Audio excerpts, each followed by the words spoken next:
Hey, everybody, and welcome to another episode of Label Breakers, where we help you see yourself as the creator sees you and get rid of all the negativity that the world has put on you so that you can live in purpose, on purpose, and with the one who is your purpose. So, tonight I have the awesome honor and joy of having one of my favorite all time guests on. The one who's known me almost longer than anybody else except for my mama. But my brother, the one, the only, the famous Duke Jackson. So, welcome, Oh, brother. wow, that's quite an introduction. Thank you. I don't know um, about famous, but um, well, all the rest is true. So, I think you're pretty famous, and a lot of people I know think you're pretty famous. So, I mean, how about you guys? You can vote in the comments. I mean, if you're infamous, watching maybe. your favorite show and all of a sudden you see your brother on there and you're like, whoa, wait, that's my brother. Would you think your brother's famous? I don't know. Maybe. Hmm. Yeah, I'm that guy that was like, I think I've seen you on something, but what was that? And sometimes you're famous incognito, like you get to play a lot of famous, cool people as their double, but That's true. nobody Yeah, knows that. So, I mean, but us, we're like, oh, that was my yeah, yeah. brother. Well, So, that's a good label right there. Famous. yeah, That's one you it could is. talk about. Fame, being famous. Mm, yeah. So, The how? label that many people chase after Yeah. with everything they got. So they think that'll bring them happiness, fulfillment, Mm, and being, I guess, a little bit famous, but also being around famous people. mm, Um, it's interesting to see like how they react to it, mm, and some react differently. I think to a point they enjoy it. I don't know if I should name any names, but there was a pretty famous actor that my wife and I had to be pretty personally connected to mm, for a while. She was kind of doing personal assistant, his driver, interpreter for his girlfriend. Um, I was on set with him and had scenes with him, and actually drove him around a couple times and had dinner with just him uh, a couple of times, and uh, he was he would be considered very famous. mm, But I realized that after a while, being famous is just like any other thing. mm, Like it just becomes now, your everyday reality, and it's no longer like, oh, everybody recognizes me, and in fact, sometimes it's a curse because they can't go anywhere without being recognized. But at the same time, if they're not recognized, their ego gets kind of hurt. So it's like almost a no-win situation, really. mm, So mm, mm, I would say that like being famous is definitely something we all kind of build up in our minds as being this great thing, all this recognition and being known by everybody and around the world. But mm. it doesn't really, at least from what I've observed, it doesn't bring happy, quote, quote, happiness. Mm, Um, and you're trying to fill something there, some emptiness with this fame, mm, and it doesn't do the job, actually. yeah, yeah, for sure. Um, I mean, that's kind of with all the other words that go with fame too, right? Like being rich, successful, like, um, influencer, all of those like kind of go along with that. And I was actually just talking with Jeff about this today, um, because we kind of you go in and out of the same struggles, and you're like sometimes like why, But Mhm. um, I was like, because so many people post, like all these videos going around, and what really matters at the end of the day. Like, Mhm. when it comes to the end of your life, everybody says that money doesn't matter, fame doesn't matter, um, jobs don't matter, like all that doesn't matter. Like, what matters is the time you spent with your family, the time you spent with your loved ones, the time you spent with your children, um, the memories that you made, the joy that you found, the vacations that you went on that brought you stuff, the peace of sitting in a mountain or nature or the ocean, or I mean, those are all the things that people say they want at the end of their Mhm. life, right? Are looking back that they desire more than money, fame, power, riches. And so I'm Mhm. like, babe, I'm like, um, yeah, but look where we live. Like, look at our situation. Like, it's quiet, it's peaceful, it's nature. We've Mhm. spent years with our children doing incredible things, like going and meeting incredible people and trips and spending Mhm. time with them and teaching them and loving them and with our family and even in don't cry. um, but even in the really hard times with dad and other family members, that was the greatest desire of my heart, to be able to be in those moments with them. Like, Mhm. some people might not think that's great to be with people who are dying, are in pain, are torment, but those are some of my best and worst memories, though. But I am so thankful that Mhm.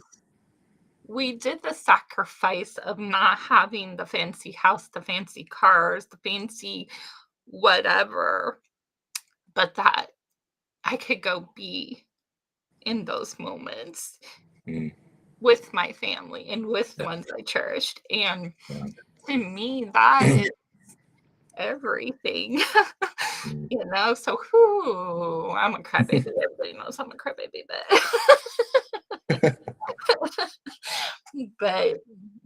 like, because there's so many that are chasing uh, all of that, but still have Yeah. so much emptiness. Like the person you're talking about.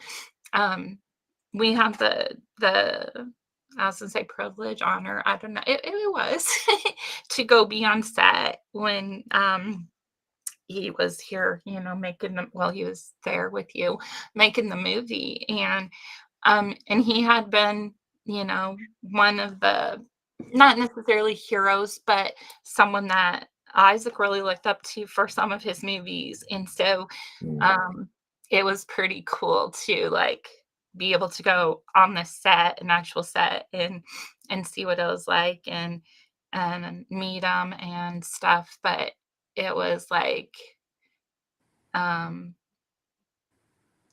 I kind of in a way underwhelming at the same time, because Right. you're like, wow, like, I mean, like you said, they're just people. I mean, we've met Right. some pretty famous people and taken pictures with them too, They're and what just people. they're just people like all Yeah. of us, Exactly. and they're searching, and they Mhm. all have we all have that creator hole in our heart, right? Where his Mhm. identity and knowing our true identity and living in that is what we're all looking for, longing for, and wanting. So Mhm. so to like be in the presence of fame is kind of Well, and also, like being famous, I think is hard because of that particular reason. People build you up in their mind of what they think you are, and you're not really. You're just a person. So there's always that when you do meet people, there's a certain amount of disappointment because they realize, oh, they're just a person too, and so you're always dealing with that. But then you know, I lost my train of thought. It was right on the edge of my. I lost my train of thought. It'll come back. Yeah, but I mean, like, to be famous, you also get. Oh, that's what it was. So you kind of it starts also this type of entitlement attitude that people get pretty quickly. And like I've seen, it's really sad to see is when kids get famous and they get this entitlement that they're better, they're special, that the rest of the world is just like the peon peasants, and I'm, something special because they've been told that, their whole life and treated that way until they get to a point where they're not really any that popular anymore. And then these, especially child actors who have this, false idea of themselves because everybody has fed it to them, and now they're not being treated that way anymore. And it can ruin a lot of child actors. And I think, I mean, that's got to be the hardest is like you don't know who your friends are really ever, because when you're famous, there's the group of people that will just pretend to be your friend because they wanted something from you. They see you as something that can give them opportunities to be rich and famous. So, they want to ride your coattails, and you never really know who is your true friends or not. And I think that's got to be hard, to not know people really like you because you're you or just because you're famous, Yeah. I mean, there's proverbs about that, right? Everybody wants to be your friend when you're rich, but your family doesn't even want to be around you when you're poor. That's like my paraphrase of it, but there's a proverb like that. Yeah, that's true. That's very true. Yeah. So yeah, I mean that's and it's hard too. I mean, yeah, I used to, of course. I mean, you know me. Like, I wanted to be famous. I wanted to be this big famous actress. Like, I was always putting on plays and singing and doing the Who thing. doesn't? No, everybody does. I mean, it's born into us because, Yeah. I mean, I think that is like part of our identity, though. Like knowing Why is the that? heart of God, because Why do God we loves desire us. that so much? Because God loves us each as his favorite. And so being the favorite, we all want to be the favorite one or the favored one because Right. that's in our heart. That's how God loves us. We're all his favorite one. And so when we don't truly recognize or understand how favored we already are from the moment of our conception. I mean, Psalms 139, it's so beautiful. I mean, we talk about it a lot on Label Breakers that we are so fearfully and wonderfully made, but that we know that part, but that it continues on that his every thought is for us. And he thinks about us constantly.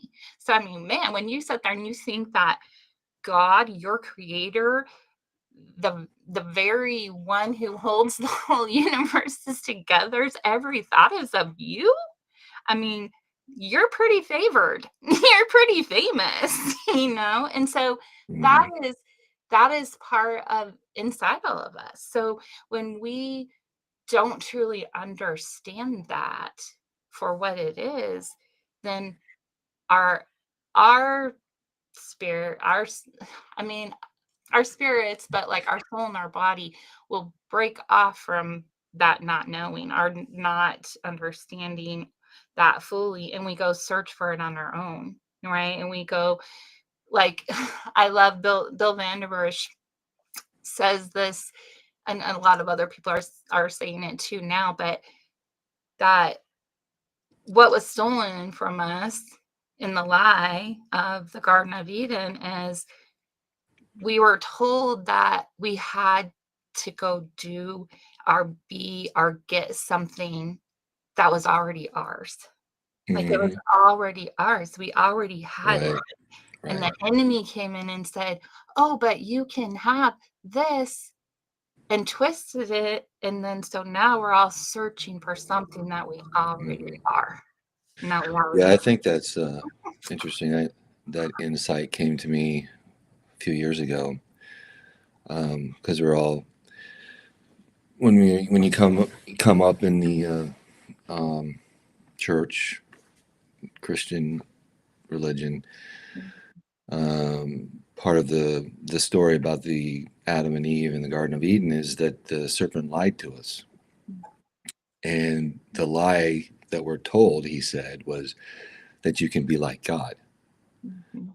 So we were taught to believe, oh, yes, we too wanted to be like God so much, and so we believe that this lie, the serpent told us that we can be like God. Well, the lie actually is even, like you were saying, is more tricky because actually we were already made like God in his image. Yeah. So the lie is behind the lie, which is saying you're not like God. You need something to be complete. Mhm. And that was the real lie.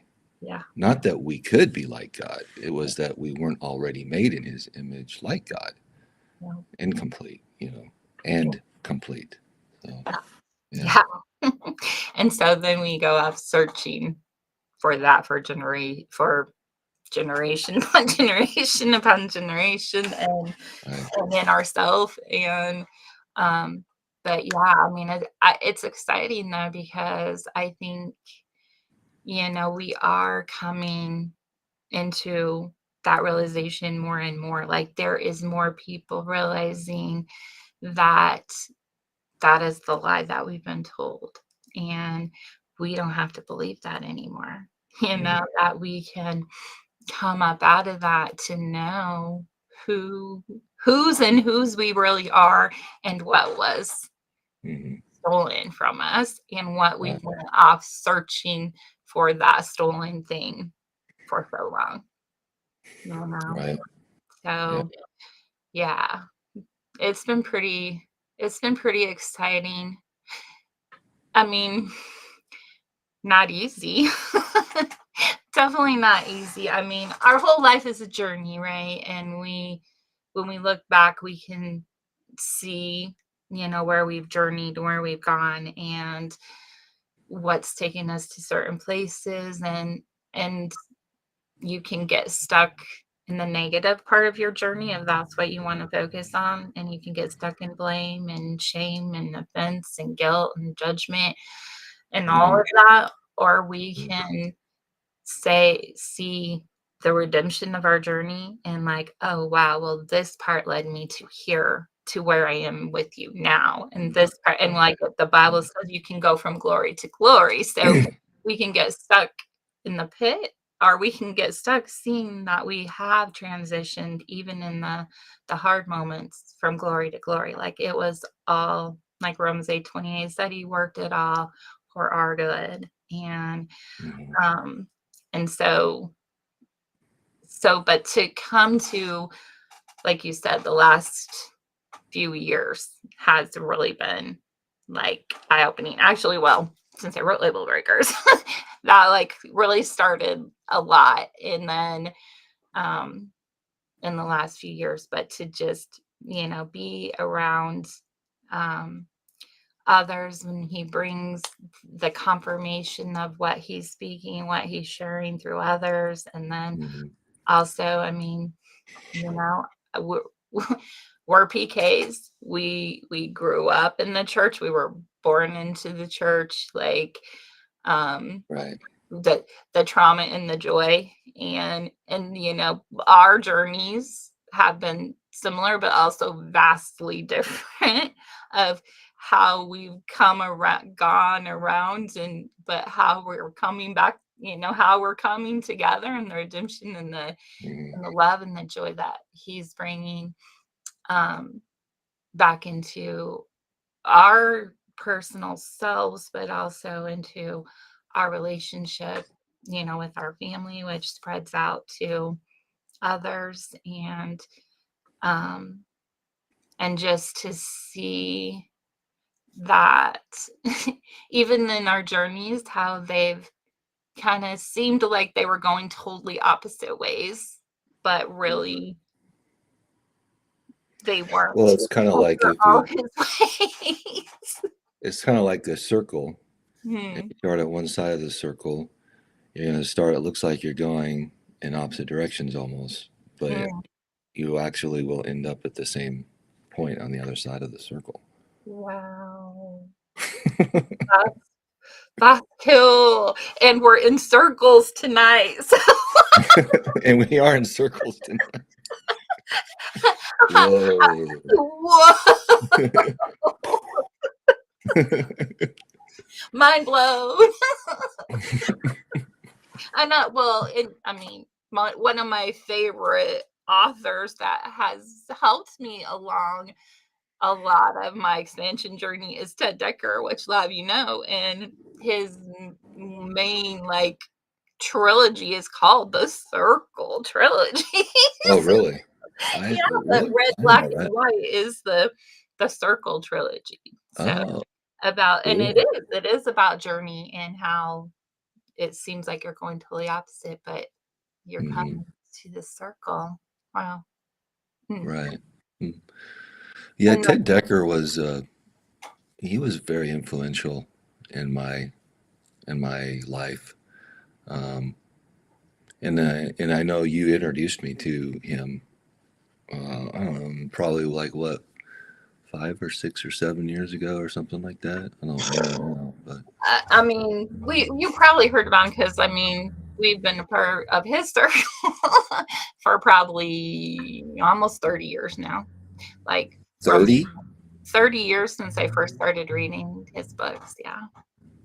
Oh, I had no idea he's even been writing books that long. Oh yeah. Oh. Yeah. But yeah, I think because yeah, I think you got me reading that red. What was it? Black, red, and green, or Black, red, and white, and then he did black, add red, and white. green. Yeah. Yeah. Yeah, I think that was the first thing I read. Yeah. And I mean, his those books were cool because he takes basically all these, Christian concepts and kind of puts them in his own Mhm. universe, I guess, Mhm.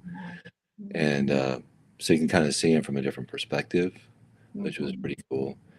But Mhm. then his books that he wrote that were nonfiction Mhm. were really good. Trying to remember The Yeah. Way of Love, right? The Forgotten Way was first, and then he Oh, The did Forgotten Way. The Yeah, Way of Life. Forgotten. Yeah. Yeah. And I really liked it because it was one of the first people that I heard coming from a Christian perspective who was talking about certain things in a way that I had been kind of thinking about them, but never really knew how to verbalize it or put it into context so much. And looking at things in a more mystical Mhm. interpretation, I think, instead of the just traditional, you know, literal, you know, interpretation, but really seeing a deeper, mystical, personal interpretation of things. And uh, Mhm. it was, it was really mind opening, Yeah. for me. And it was refreshing, also, very refreshing, too, Yeah. uh, to see Yeah. that. He's him and his whole family actually, but him and Bill Vanderbush actually did The Forgotten Way with Ted Decker. Mm. So they got together and were talking and going like how their minds do. They're Bill and Ted, like I always Bill and Ted. like they're Bill and Ted, like they're kind of like Bill and Ted. Whoa, Whoa. whoa. So in my mind, they're Bill and Ted. They have these amazing adventures. But yeah, I mean, The Forgotten Way. I think I have it out by the couch. I had it back here, but that book, I read through it so many times. Like I'll still pick it up, and each time is like another like wow. But there was so many things broken off reading that book, and like I said, I mean, I've been reading Ted's books for a long time and in his world, and he's definitely, if you want to use the word, a prophetic writer. Like his books are crazy because he'll put out this fiction book, and then like within 5-ish years, like what he wrote that nobody really knew about. I mean, I'm sure some people knew, and he researched some of it, but then becomes mainstream. Like actually, Jeff and I just went on uh, a deprivation. It's hard for me to say this word. Sensory deprivation float tank thing where Oh, you did? yeah, we did that on How Sunday. was that? So it was. So how long are you in there for? So you can be in there for 30, 60, or 90 minutes. And so we did the 60-minute one. And the first place. Is it completely dark?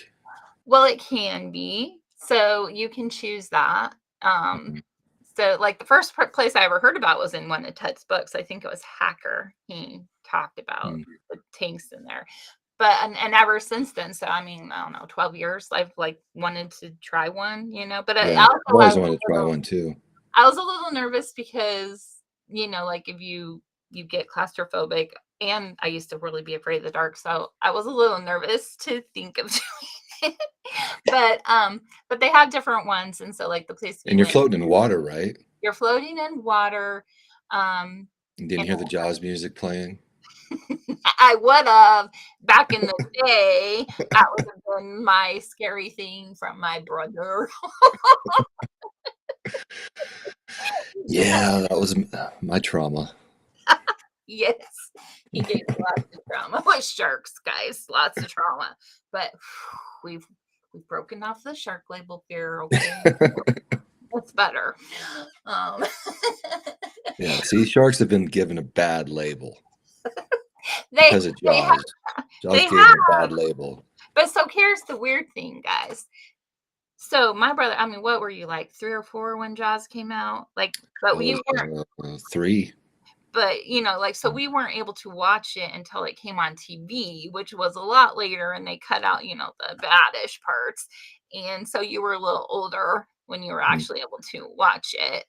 And instead of him being afraid of this monster shark that was killing people, it made him love sharks even more. Yeah, but I loved sharks even before I ever got to watch Jaws. I know you did, but that didn't take away your Well, we went to Universal Studios where the shark jumps out at you when you're on the tram and is sinking, and the big mechanical shark comes up next to you and does this thing, and everybody screams, and I was like, I want to get closer, I want to touch it. It's cool. And I was like, and peed my pants. That was one of the best moments of my life. And you like to replay it over and over as many times. So guys, like I love baths, right? And big bubble baths. And I would go like get my bath all ready. And while I was like going out to whatever, my brother would go in there and sneak his little rubber sharks. You got to hide them under the bubbles, though. No, they were hidden under the bubbles. So I'm here doing my bath, and all of a sudden there's a shark in my bath. I'm like, ah! And our bathtub back then too, like it was horrible noise every time the water drained out. It was horrible. So my brother added to that, like, it's the shark sucking down the water, like suck you down the drain. If you don't get out before the water's all gone, you're gonna get down the drain too. So I would always like pull the plug as quick as I jump out. The water's going down the drain with the sharks floating. You were so easy. You're such an easy target. And Well, you're 2 years older than me. you guys know fear was one of my biggest labels that was broken off of me. So I was very, very fearful when I was young. And my brother, You wouldn't even go by those little flappy things in the swimming pools when nope, you were a kid. nope. He said there was sharks in those. There were sharks in the drain at the bottom of the pool. So I would never go in the deep end of a pool by myself. And never go by the flappy things. Yes, I had lots of trauma from my actually my best friend back in the day, Tammy, we were talking about that the other day too, because she like sent this that shark shower thing that you sent for the big. Oh, yeah. Yeah, those are awesome. She sent it to her sister too, because she but we were talking about that, how the traumas of the pool. Like she was afraid to go by the flappy things and stuff too because of you. Oh, she was? 2 for 1. Two All for right. we were pretty gullible and not too smart back in those days. Yeah. We did a lot of dumb things. This is true. This is true. But yeah, I mean, so anyways, like back to the tank thing, you should try it. It was so the one we went to, I think they had a little bit of technical difficulties with some of their stuff. So they had two options. They had like a hot tub option that was open, and but you could make it dark and stuff like that. And then they have the pod one. And so me and Jeff like flipped who got, who got which one. So he went in the open one and I went in the pod one. And so I was gonna turn off, like, because there's light in the room, there's light in the thing, but the the light in the thing was broken. So it was like flashing the whole time when you had so I'm like, that's not very sensory deprivation. That'd be annoying, actually. So I left the light in the room on because I couldn't get the light in the pod to turn off. So it was blinking the whole time. And then I thought about shutting down the pod, but I went to pull it and it was kind of sticky. So I was like, maybe I'll So it was kind of like a half sensory So it was half sensory. deprivation. And then the only other thing, like, I don't know if it's but Jeff said he got cold in his too, because I mean, there's 1,000 pounds of salt in the water, and then they keep the water at your skin temperature, which is like 94.5 degrees or whatever. So that's supposed to like take it, but I mean, I think it's probably true for everybody. But the top half of you is like not in the water because you're floating. Yeah. So it got a little cold. Cold. Yes, I think they need to keep the room a little warmer than the water so you don't get cold. Right. So it wasn't as like, didn't do all the things that I thought. But I mean, supposedly, it has the magnesium and the salt, and it got so many other health benefits with just floating in that for stuff. And now, do they play some kind of like new agey music, or is it just silent? Or was supposed to, but both mine and Jeff's only played for a few minutes, and then so like I said, I think ours was having a little bit of technical difficulty. were they having like a discount or something? Like, they were. We got a really good discount. So I mean, that made it work. That made it work. But it was interesting to do, and just I think both of us, like, 60 minutes was a little long. Like, I was done at about 40, probably 40, 45, but it was interesting. And like I said, it'd be worth it to try again, just to like do it. And supposedly, like, the health benefits, like, so I didn't wear earplugs and Jeff did. And I don't know, I've got some weird, like, I can hear water when I swallow. Different. Oh, really? So maybe wear earplugs.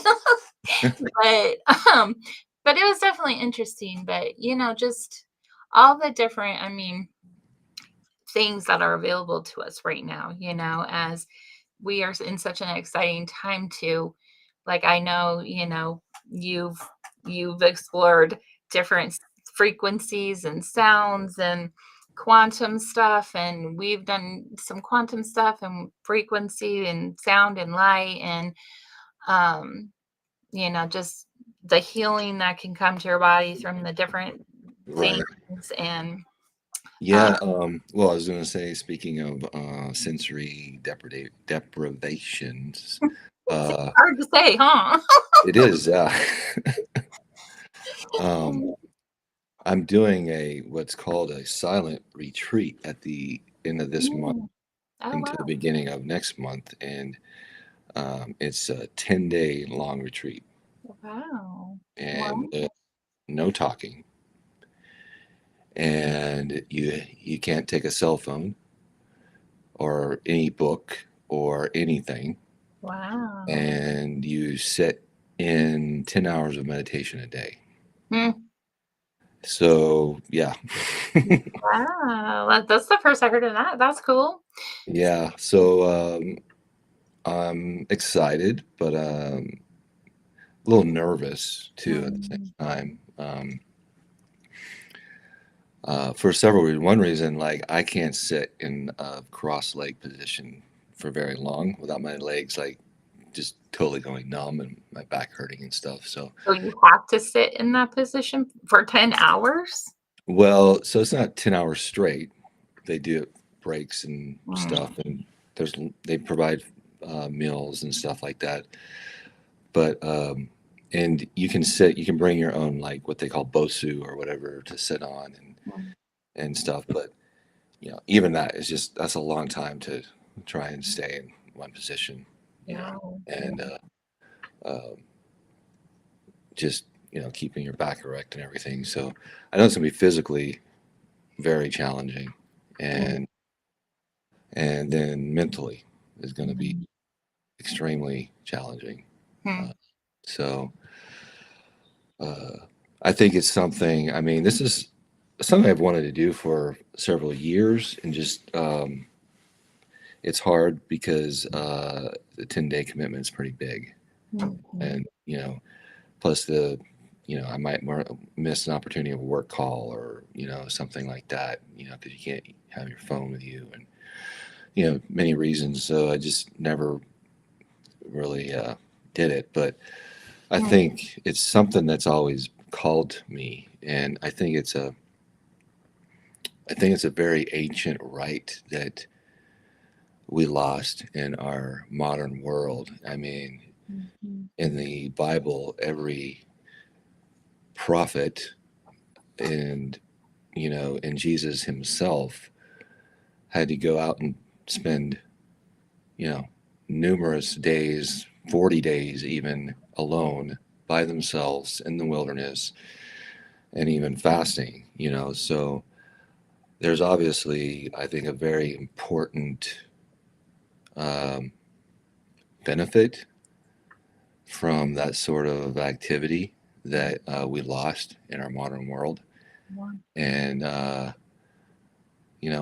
think it's just something that's been calling me for a long time, actually.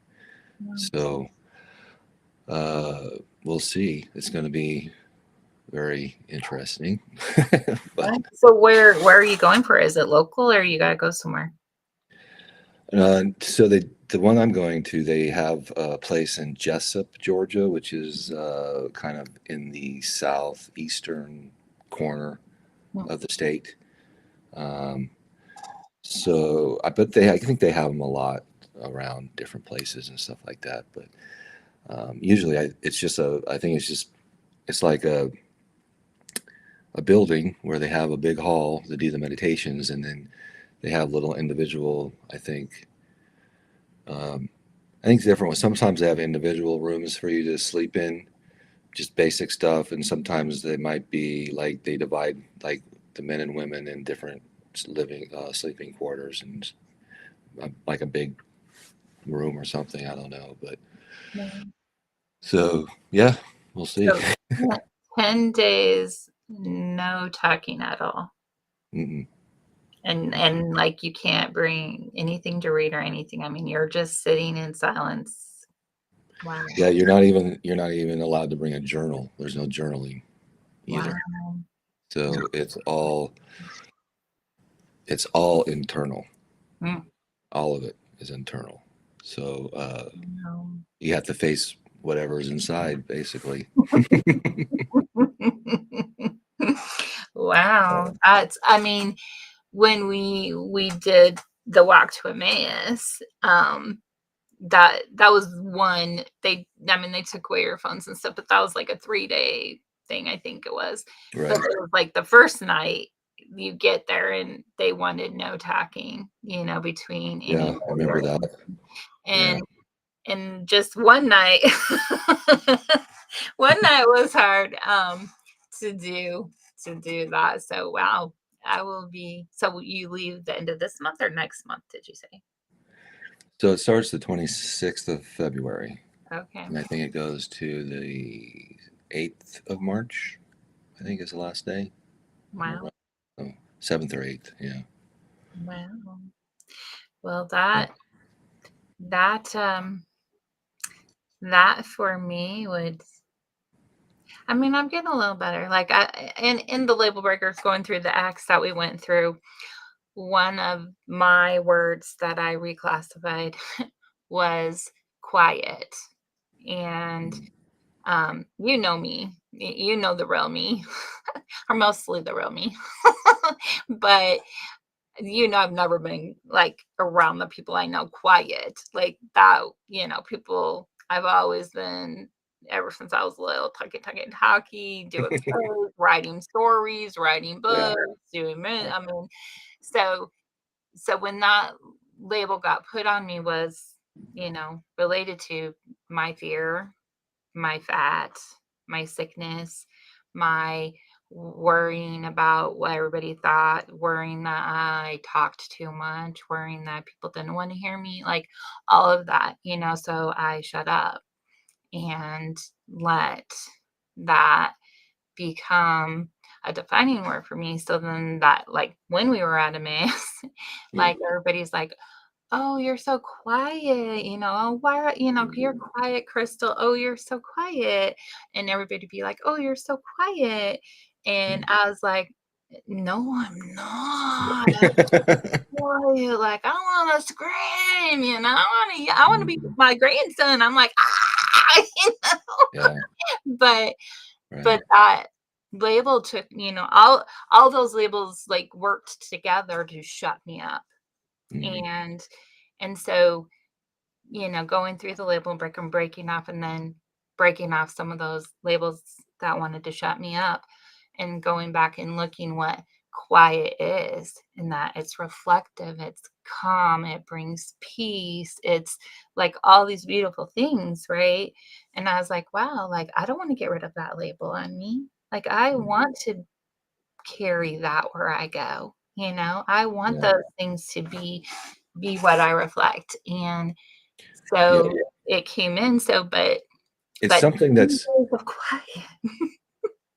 well, it's something that's not really highly esteemed in our culture so much. That was one thing going to Japan was Mhm. really eye opener for me was to be in a culture where like quietness is sacred, like Mm. stillness and quietness and harmony are like very sacred and people respect it, And I mean, you can be in a public train in Japan full of complete, strangers, and you you can hear a pin drop. I mean, they just and foreigners come over there and they see that as, oh, they're so cold or they're so unemotional or they're so robotic or whatever. But really, there's just this common respect and to you know be in quietness, not to disturb other people in a public place, and it's thought of as a good thing, you know. Mm. And then the foreigners, us Americans, are over there, and we're on a train, and like it's just chaos. Like everybody's yelling, everybody's laughing, everybody's Mm. making this big Mm. thing. You can just see the Japanese people kind of sitting there, like looking at, you know, getting up and moving away and stuff. But yeah, I think quietness, stillness is something that is not highly esteemed here. It's like, oh, if you're quiet, you're shy and you're timid and you don't have any confidence and you're scared, basically. Yeah. And I think, yeah, that's too bad. I mean, it's true in a lot of cases. If you're shy, oh, you're so shy. I got that all the time. Growing up and high school and everything. Oh, Dan, he's such a shy, nice guy, and I hate it. That's not really who I am. Yeah, but I had so much fear about judgment and criticism and you know saying the wrong thing or looking stupid or being humiliated or whatever or getting in trouble. That was a big one too. I mean, when I was a kid, we got in trouble when we were loud. Especially at grandma and grandpa's house. I mean, Yeah. being loud was not a good thing for a kid. They were to be seen, not heard. Yeah. Yeah. And that stuck with me for a long, long time. Yeah. And I mean, it's a label. I mean, that's a great label to talk about. I mean, it's one that I've wanted to shed my entire life, and that's been very strongly attached to me. And it's been one that it's been very tough, to shed. And I don't think, and I mean, shedding that label doesn't mean you have to be a loud person either. Right. To be Yeah. loud, you don't have to be obnoxious, Mm. but also not be so scared just to speak up, Yeah. Yeah. just to say something or your opinion or how you Right. feel, Yeah. and it's when it's something that is put on you at such a young age, it becomes so programmed and so automatic, and it Yeah. just wants to automatically, take over. And I think, when I when I got into drinking heavily, Mm. that was one of the major reasons that I drank, Yeah. because I lost that fear of being Yourself. judged and criticized and whatever. I Yeah. felt very free and expressive and fun, and it was not a healthy way to deal with that label, but Mhm. it was very effective Yeah. and temporary and cause other issues. But it was just a way of like trying to shed this, shy nice guy thing that I had gotten thrown onto. Mm. Yeah. Yeah. Yeah. I think I thankfully didn't go down that road. I mean, me and Jeff always tease that, getting married early was good for us and having kids early because we can afford to have addictions. And so, Jeff always said, yeah, when I get to be 50, I'll start this. And when I'm 60, I'll start this. When I'm 70, I'll start this, because we raised our family. We couldn't afford the addictions. So thankfully, I mean, Yeah. no good thing. You go down other ways, sleep and depression and Yeah. food, because you can't get rid of food really, so Yeah. you can choose other things, but yeah, I mean, it is, and I mean, that's why so many people choose it too. I mean, it is Mhm. a way to, and people are, I mean, that's why I always liked acting too, even though I didn't take it to the level you have. But um I did do, acting in high school and college and, some outside of that. And why I enjoyed it so much was because, and I'm sure this is probably true for most actors, especially introverted actors, but that when I was up on stage, I could be that character, and I was that character. And Right. it didn't matter if you hated me or you liked me or whatever, because that wasn't really me. I Mhm. was that character, Mhm. And so that was a way for me to release my inhibitions in that moment of, and getting to play different fun roles. I mean, that's what actors do, right? You get to play different people, and sometimes you get stereotypical cast as the bad guy over and over again. Even though you're not, he really is not a bad guy, guys. He's really not. Just it was that I quiet got the mug of a bad guy, I guess. I don't know. because you got to smile more. Like that's Is what that everybody why? said in your recent headshot. They all liked your smiley one. That's true. Yeah. But yeah, so I mean, that we're all looking, for that to be the real us. And that's what I love.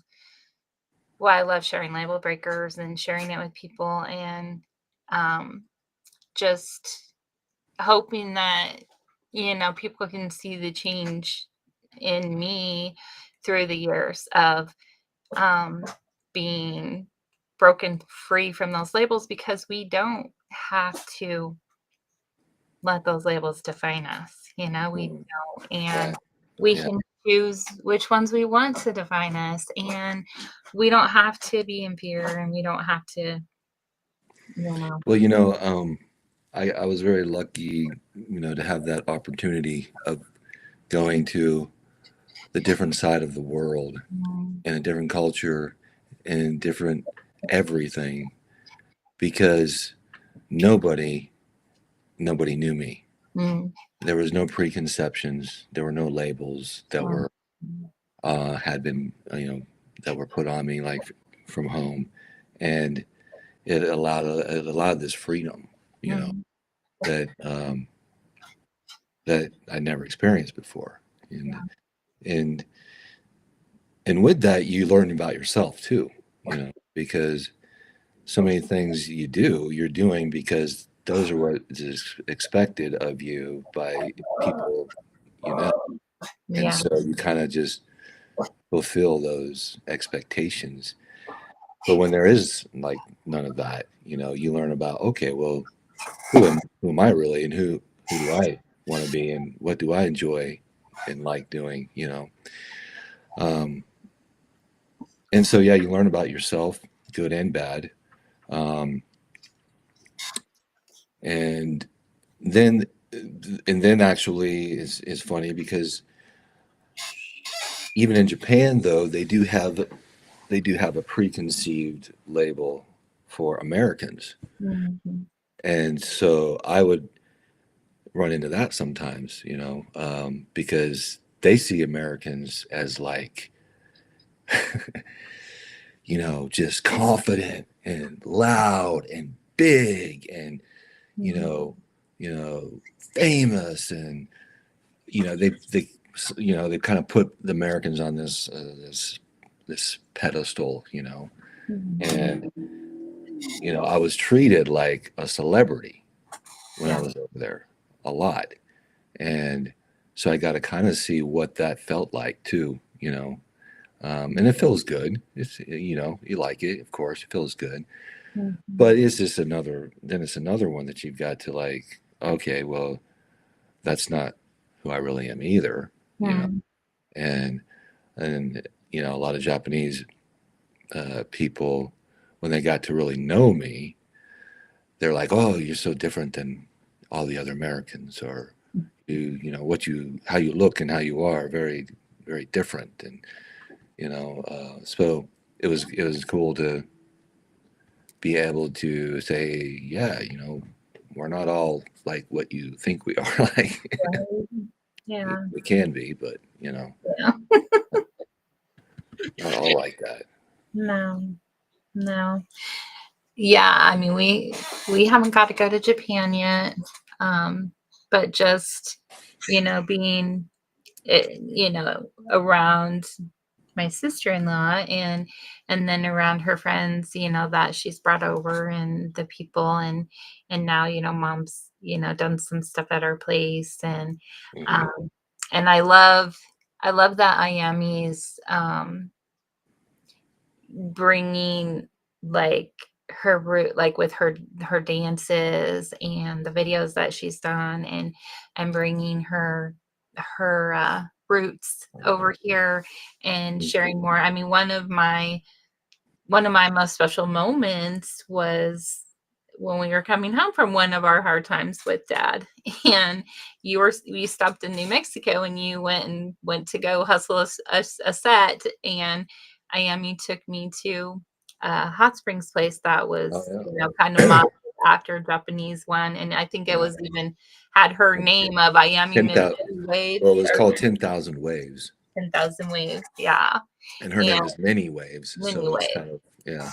Yeah, so it was I mean, that was awesome too. I mean, I that's one of my best memories that I hold is, keeping that time with her and I mean, we've known Naomi for quite a while, but that was um a special sister time where, we shared stuff and Right. uh and even some of it was rural Japanese where you could go naked in the pools if you want.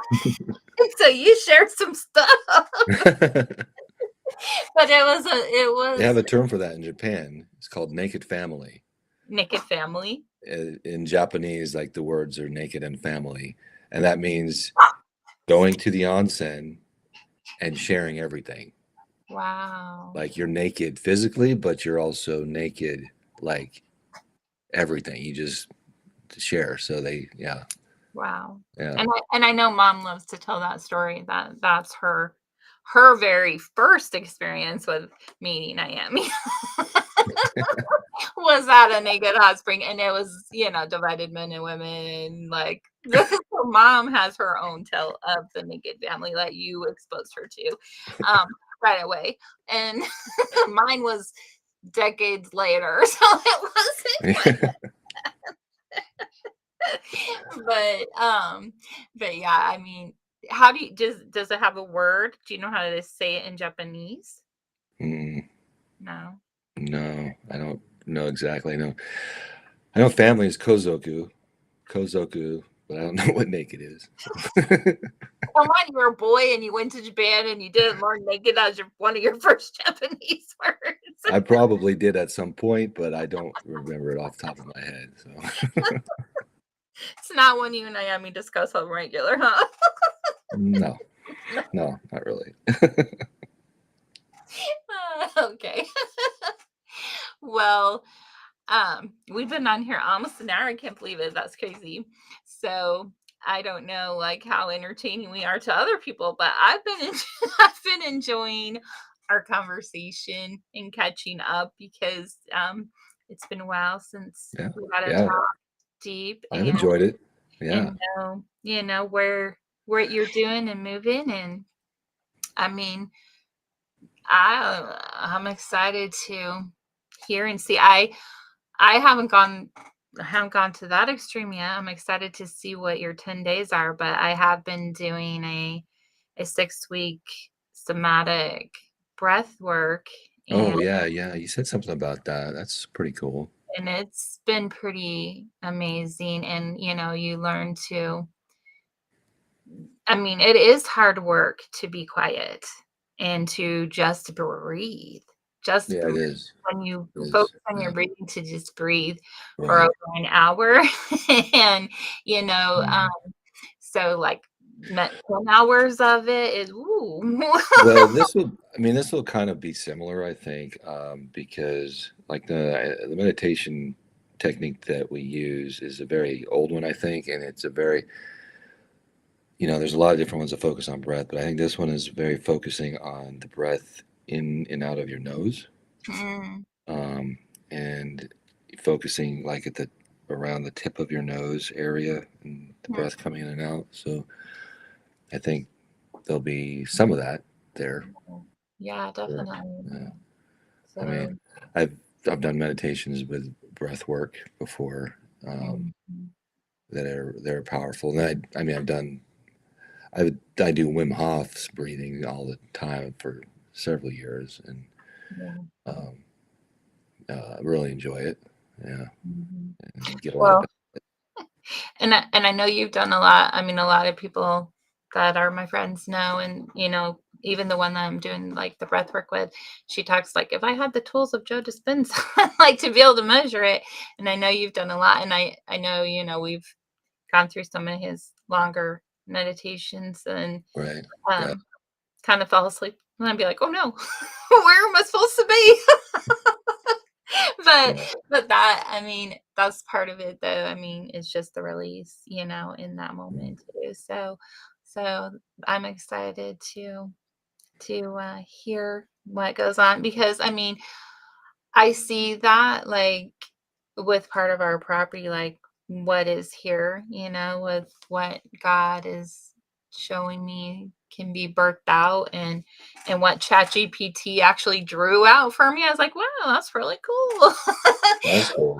um, but that it because it is. I mean, we have the quiet here, there's quiet and restoration, and um just bringing all the tools and just coming in, like, just going out and sitting, like, when the eclipse happened and stuff, like, it was wow, to just go out there and sit in those moments. So that's really cool, what you're doing, and, we'll learn more about it, so Yeah.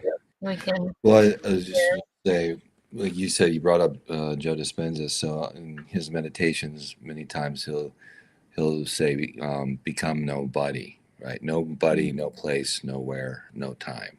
Mhm, And a lot of people, nobody has a very negative connection. Nobody. If you're a nobody, you're like way down here. You're yeah, like the bottom of the barrel. yeah, But this nobody is, in fact, you can break it down into no body. mhm, It's actually trying to be so aware of your awareness that you're not putting any label identifications on it at all, yeah, and just being this pure awareness in this no time, you know. And it's, I mean, definitely not every meditation, but there's been times where I've kind of glimpsed that. And I mean, it's amazing because you're actually able to kind of, then you're actually able to see yourself because you're not in the jar, you're outside of the jar, mhm, and you have such a deeper understanding, perception of things. I've been in ones where it's like I realized that there was like these three versions of me. mhm, And there was one version that was very connected to the past and regret and shame and guilt. And then there was another version that was like very into future and what's going to happen and worrying and trying to control. And then there was another version that was always concerned about what everybody thinking of me. How is everybody thinking about me right now? You know, mhm, and but when I was in that state, I realized there was another version, another me that was outside all of those three me's that was mhm, looking at all those three me's. mhm, mhm, And to me, I was like, that's the true me. because it's able to separate and see all those other me's, you know. Yeah. It was a very like it was just a huge moment, you know, to Mhm. experience that and just have that like download into you, you know. Yeah. It's hard to carry that around all the time, Mhm. especially when you know there's personal attacks or insults or things, you know, to not take it personally. That Mhm. it's against these three versions that are not really who I am, you Yeah. know. But Yeah. yeah, Well, yeah, I'll have to share with you offline, 'cause it's kinda personal for, our family, but, I mean, that's where, doing the breath work, like, you go, and while you're breathing, like, where where he takes you has been pretty amazing, uh, one I can share this was one of the first weeks, and, um, kind of the ending, coming out, of the breath before we came out. But and she kinda speaks through and says some stuff and to help, it kinda she sees some things or whatever too, but, um, she was, like, saying to, um, be the tree of life, and in the river that flows from the throne was, like, what she was setting the stage as we were breathing, um, and so what I saw in that moment was, the water flowing from the throne, the river, and it was iridescent, like it was clear, but all the colors, right, flowing from the throne. And then the tree of life was planted in the river, which it does say that in the Bible that it's on both sides. The branches are on both sides of the river, and it has its fruit, 12 fruits in season, right? But so that was the tree of life, which Jesus is the tree of life, but also we are the tree of life, like we talked about earlier, so we're made in his image. So I was that tree of life too and became the tree. And so my roots were soaking down into that river of life. And the tree became the same color. My tree became the same color as the water, the clear and the iridescent colors, and spreading up through the roots. And Ephesians 3:17 is one of my verses of promise, which is he is the very source and root of our life, And um, so as it spread up and spread through the branches and the leaves, like the whole everything became that. And then um, my fruit that started growing on the tree, at first was like a pinkish yellow, and so when I tried to find a fruit that looked like it was a dragon fruit, kind of resembled it with the weird shapes and the colors, Hmm. but then it morphed into the shape of a physical heart, Hmm. and my Wow. fruit became a physical heart that was growing on the tree. Wow. And as the waters came up and through the fruit of my life and the story of my life and are healed, my heart and what he's done in my heart and healing my heart, physical heart, our whole story with, dad and his heart, and Hmm. hearts are big for all of us, Wow. but especially in our family. And so to see that my tree of life and growing the hearts and the fruit that I can hand out as the fruit can bring healing, to the hearts of my family, to the hearts of those around me, as um, I let that tree of life and love and stuff grow. And so that was just like you said, I mean, in that moment where you step outside of yourself and you're just breathing and you're with him, like it's so powerful to experience those things and to carry those with us. But they do, like, I mean, we can, when we start getting overwhelmed or stressed or we look away or whatever, I mean, just to take that breath and like for a minute, and then we have that spot now where we can go back to that moment and be like, oh yeah, like I'm the tree of life, like you sealed my heart, like I want to give out good fruit that heals the hearts, Right. that doesn't like whatever. So yeah, I mean, the last 3 That's weeks really cool. doing it have been, and that was just one little tiny glimpse of the time that we did.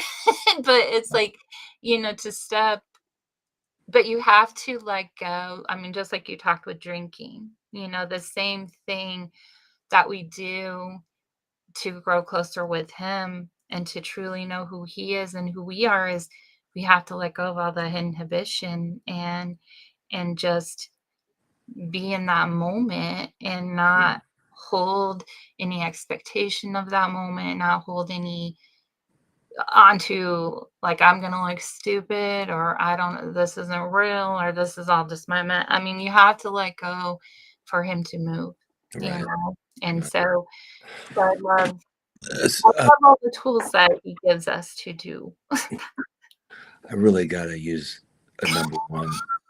And I was talking about water's making it worse, but can I do that right now? Or should I wait? Yeah, or we can end for now and we can have you Okay. back on because we've been on here about 100 and 100, 11, 11. Oh, there you go. So guys, thank you for joining us in our reminiscing this week. And Speaking of number one, number one, come on, buddy, you can hold it for 5 seconds. But we love you guys. We love you as high as the mountains, as deep as oceans, wise as thank skies. you. Love you guys. Yes. So we will see you again Yeah, next week. definitely. All right. All You right. can come back, brother, after I end if you want to talk. But Okay. I'll okay. come back in a second. All right. Bye, guys. Bye.